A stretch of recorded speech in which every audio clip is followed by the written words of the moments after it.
Welcome back to this environmental series on CNC3. My guests today are Frauke Leuning, musician, and Stephen Greenleaf, environmental consultant. We're talking about how the food we eat, the water we drink, and even the pans we play could be killing us. Frauke, I want to come back to this whole issue of poison pans. When you told Pan Trinbago of this, when you informed the companies of this, what was their response? Yes, but there are no other drums. But they make good puns, you know. So everything is excused because they make good puns. And I don't doubt it, but if you want to develop pun as an industry and as an international export industry, you cannot start with toxic waste. If I make a guitar, I don't start with toxic waste. If I make a trumpet, I don't get something that is poisonous, you know. So what's the solution then?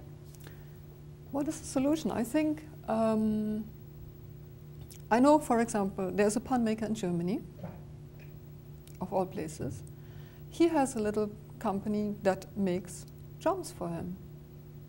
From the metal he orders, and I put a round top and a sheet around, and I put it together neatly so that it doesn't come loose when you sink it, because that is the problem with the oil drums that you can buy here in Trinidad, the new ones. They often are not stable enough to take all that pounding. So, and when the pan makers go back there and say, look, your drums aren't good, they say, yeah, but look, we don't produce musical instruments, we make containers for fluids, so be quiet, so take what you can get.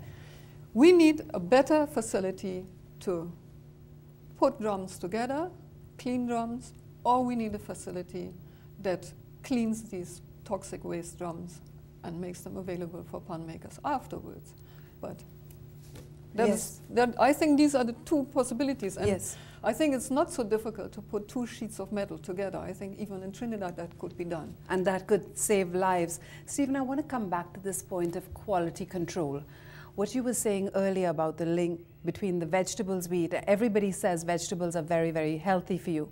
But now you're saying that if there's no quality control, we actually don't know what kind of pesticides go on our vegetables and what we're ingesting at the end of the day. That's correct. I've personally witnessed a farmer using, to save some money, he, instead of getting a WASA connection, he was pumping water out of a roadside drain, which is full of who knows what sort of, you know, asphalt runoff, petrochemical runoff from vehicles, antifreeze, who knows. He was using that to water the crops. I'm not an environmental chemist, but it seems like something that's at least worth looking at. He would then absolutely douse his Bodhi with a mixture of several different pesticides blended together in sort of a cocktail, and I believe there are chemical reactions that can happen when you mix pesticides that no one's really aware of what the health effects of that might be. And the man would just soak his Bodhi with pesticide till it literally dripped, and then cut them and straight to market. And I personally wouldn't want to eat that. So we really shouldn't be surprised at the growing rates of cancer in this country.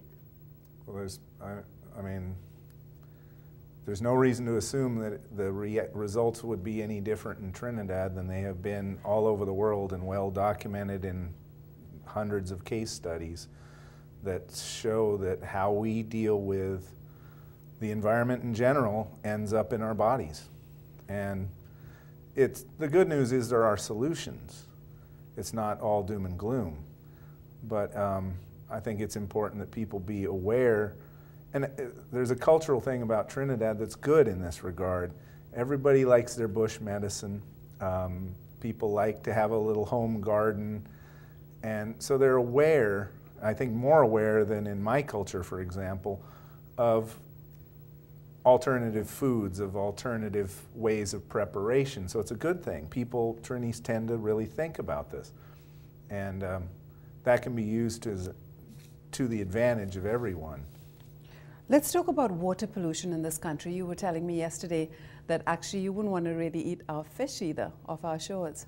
It depends on where they're from. I try to avoid fish out of the Gulf of Paria, just because of most of the industrial development in Trinidad, the rivers that are affected by that tend to drain into the Gulf of Paria, and particularly shellfish and high order fish high up the food chain like tuna, barracuda, kingfish.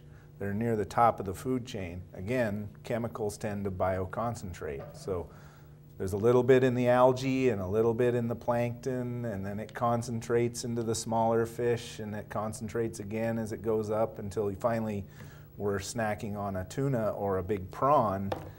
There's a good chance that that's got heavy metals or carcinogenic chemicals concentrated in it. So even though there's very little in the water, there can end up being a lot in what you're putting on your plate. What about the water we drink? Is that safe? That would vary from place to place. WASA collects water from a number of different sources. Some are out of mountain springs. WASA has treatment facilities. I'm certainly no expert on how WASA processes the water that comes to you, but certainly it's still a good thing to be aware of and to ask yourself, where is my water coming from and how is it handled?